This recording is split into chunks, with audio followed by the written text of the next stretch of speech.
Every NBA team to this point, well, they've played just about 10 games. And with the NBA Cup starting today, I want to go through every team in the league. Are they NBA contenders or pretenders? Pretty simple concept, but we did it last year. You guys loved it. Let's do it again.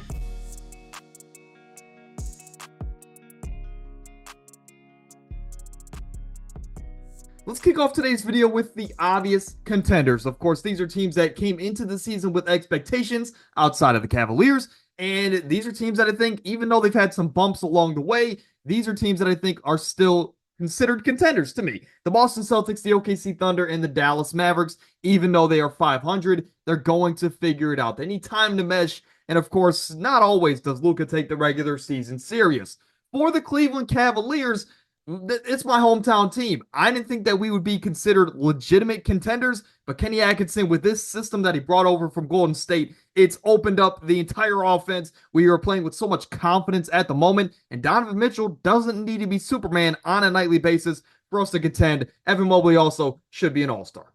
Let's go over to the obvious pretenders. Now, a lot of these teams, it's not their fault. They're in a rebuilding stage, or they're just in an awkward stage of purgatory as of this point in time. Teams like the Hawks, the Heat, and the LA Clippers. But the rest of the teams, I would say, they're just teams that are rebuilding. They're young, they're fun, they're entertaining. They might sneak a couple games that they shouldn't along the way, but this is a year where the Larry O'Brien is not in their picture. But for the Denver Nuggets, you started the year pretty subpar, but since that point, you've won 5 straight games, and it is on the back of Nikola Jokic. You've had a couple, I guess, surprise performances from guys like Westbrook along the way with that crazy triple-double against the Thunder. Christian Braun has been very consistent this year. Michael Porter had a game-winning 3 just last night as I'm recording this.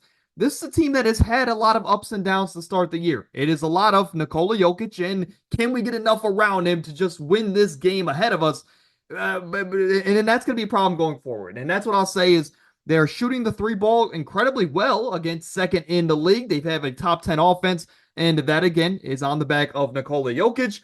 They're going to be buyers at the deadline. I am excited to see what they can add and if they can add anything for the playoff run, because I don't think they have enough to be a title contender outside of the fact that they have Nikola Jokic. So it might be a shock despite this incredible winning streak. Mike Malone is a great coach, but I think they need another piece. And until they get that, I think they're still pretenders. For the New York Knicks, a team that is currently a top 5 seed in the Eastern Conference, despite being 4-5 on the year, a top 3 offense. They're shooting the 3 ball pretty well, but they are the slowest paced team in the league, which, as a Tom Thibodeau team with Jalen Brunson as your lead guard, that is expected. But this is a team that brought in some new faces this offseason, and it's going to be, this adjustment period was expected. Now, this is where I think heading into the NBA Tournament Cup, this is where I want them to start picking it up, start catching their stride, start being the team that we thought they would be before the season, with Mikal Bridges now having 10 games under his belt, Karl-Anthony Towns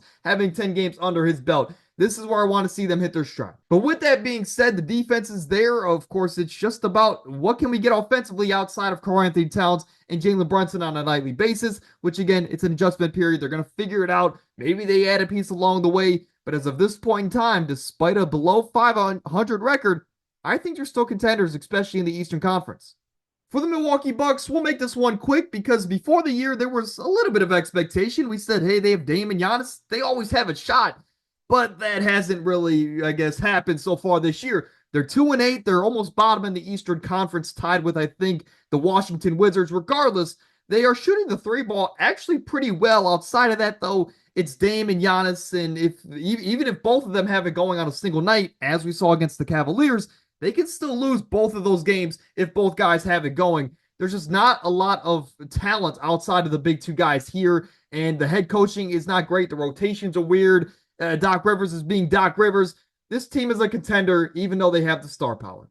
Unlike the Milwaukee Bucks, this is a team that has surrounded their stars with good quality talent, and they actually have a good head coach to lead the ship. The Phoenix Suns, they're 8-2. I believe they're second in the Western Conference. If not, they're tied with the Warriors for first, but they basically have a top 10 offense, top 10 defense. They're shooting the 3 ball great. They got a big win last night without Kevin Durant in the lineup. This is a team that is doing it all, and Kevin Durant's playing his best career defense not best career defense, but pretty good defense at the moment. But this is a team that you can see The camaraderie is there. They are buying into Bud's system and they're trusting him. And this is a team that is going to be a really good regular season team. I think they have the star talent and, again, the surrounding pieces to make a push. So just like my preseason predictions, which wasn't necessarily the popular pick, I think they're still a contender. For the Minnesota Timberwolves, this year the storyline has been, of course, you brought in some new faces and you got rid of Karl-Anthony Towns, but it has been about Anthony Edwards and his three-point attempts and his volume that he is giving this team so far this season. But they're 6-4, borderline top 10 offense and defense, as we would expect with a team like this. They are killing it. I mean, they are statistically on average the best three-point shooting team in the NBA throughout 10 games, which is kind of crazy to say. But for the Timberwolves, we know, right, Julius Randle's been a talented, skilled bully, as we like to call him. Rudy Gobert has actually been very underwhelming this year. Hopefully he can pick it up for this team going forward. Mike Conley's been Mike Conley. This team has been about as advertised outside of the subpar play from Rudy Gobert. But this is a team at 6-4. There's no reason to believe after what we saw last year, despite the new faces with Dante D and Julius Randle, I think they're still contenders. Let's move over to the big market, the LA Lakers, a team that before the season, look, we had a lot of questions. How good is JJ Redick? Can he actually add some flow and some movement into this offense, some fluidity rather? And, well, he has so far. And this is a team that started 3-0, and we said, hey, is JJ Redick the next Pat Riley? At least that's what Lakers fans wanted you to believe.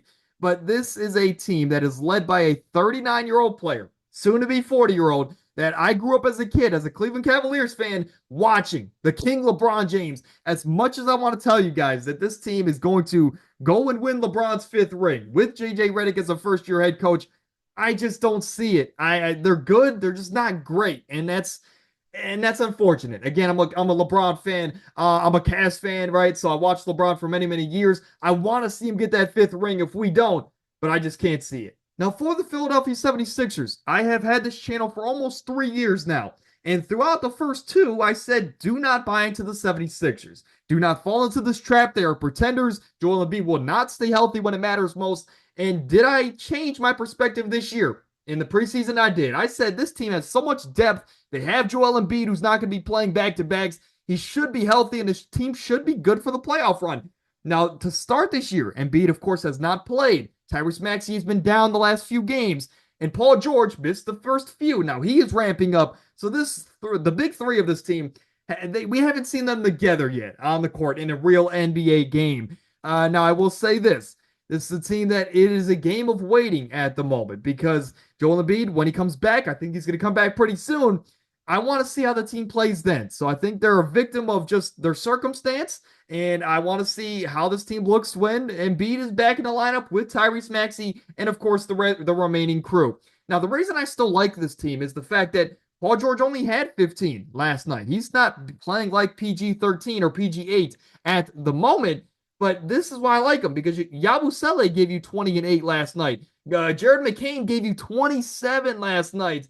Of course, Drummond is the double-double machine that he is. If you can get production like that, of course, you got to scale it down, but if you can get production like that consistently, I mean, that was a game where Eric Gordon he didn't give him a single point, and they were still able to get a win. For the Sixers, I like them. I'm just waiting on Embiid. And when he comes back, I want to see another 10-game sample size, and then I'll come back to you guys to see if they're contenders or pretenders. The last team that I really want to highlight is the Indiana Pacers, a team that is 5-5. Last year at this point in time, I came on here and I said, hey, this is a team that is pretenders, or contenders, excuse me. And I said they were going to go all the way to the Eastern Conference Finals. It was this video last year where I made that bold prediction, and look what happened. Now, was there some luck along the way? Of course, but sometimes it might be better to be lucky than good, as the saying goes.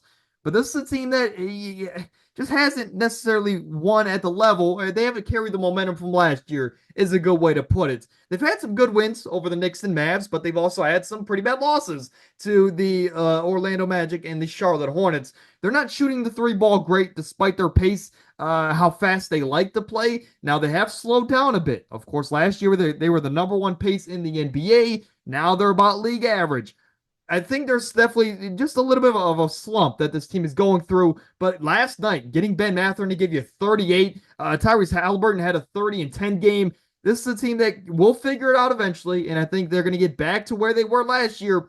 But even if they do, I like the Sixers more. I like the Cavs more. Boston, of course, Philly, if they could be healthy. So that's four teams in the East. I just don't think this year it's in the cards for the Pacers. I'm a fan of the team, trust me, but I think they're pretenders this year. The next group of five or six teams, I want to look at these teams. I don't think they're necessarily contenders, but I want to talk about, am I buying, selling, or holding their start to the NBA season? For the Warriors, you're number one in the West. I think you can be considered contenders, and I think out of any of these six teams, you're the only team that could be considered contenders to this point. Again, we're considering that for a Larry O'Brien trophy. This is a team that has played really good this year, despite the one big loss to the Cavaliers. You've been really good. You've had a lot of big wins. You just beat the Thunder last night, and you've also beat Boston along the way. So the Warriors are legitimate this year. Steph Curry is only going to get better as he continues to get more games under his belt after that injury. And I think they could be an interesting trade destination at the deadline. Of course, they were in the market before the season. For Memphis, I'm holding at the moment. Ja Morant's not playing every single game. I think they're going to be a good team. Like I said before the year, I think they're going to be a playoff team. I just don't think that they're going to be a Larry O'Brien contender this upcoming year. But I like the start of the season for the Memphis Grizzlies. Rotations also have been weird. Taylor Jenkins, figure those out. For the Pelicans, I'm selling, man. I think I'm at that point. I know they've been banged up. I know Trey Murphy's missed some time. Herb Jones, Zion, of course, has missed some time. DeJounte was a big blow. I don't know, man. I don't think that this team is going to be healthy enough throughout their season. And if they are they going to have the continuity on the court and the chemistry? I don't know, right? But at this point in time, I'm going to say the Pelicans are pretenders. And I don't know if I like a lot of teams in the Western Conference. The Pelicans, if they can't get healthy at the right time and at the same time, they might be one of those teams that we look at and say, how did they fall out of the play-in? Right? That unfortunately, that might be the reality for the Pelicans. I love the players on the team. I don't know if their situation is in the best spot right now. Now, for the Kings, that's one of the teams I like more than the Pelicans at the moment. I'm weird. Maybe it's just my love for Sabonis as far as his play on the court. Maybe it's just my how I like guys like Keegan Murray and how he plays. I like this team. I like what they're building here in Sacramento, and I think they could be one of those teams that can be a sneaky first round upset potential. I think if they could be the 8th seed, I don't know if the Thunder want to see the Sacramento Kings in the first round. I don't know if the Nuggets want to see the Sacramento Kings in the first round. They got the pieces that I think can make a sneaky run, and this is a team like my prediction for Dallas last year and Indiana last year. Sacramento might be jumping on that train. Now, for Houston and Orlando, Houston's young, they're fun. They might make the playoffs, but again, we need to see a little bit more consistency from some of their players.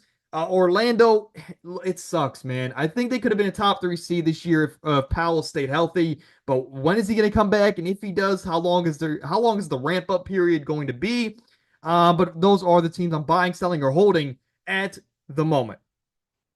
Episode 225, man. 10 games in, NBA contenders and pretenders. We did this last year, and you guys loved it, so hopefully that continues this year for my sake. But let me know what you think in the comments, man. Who am I right about? Who am I wrong about? Who's your team? And what are your opinions on your team's future? Again, I like to converse with you guys in the comments, so drop a comment, and I'll get back to you as quick as I can. But that's going to do it here. Drop a like, subscribe to the channel, and I'll see you guys tomorrow.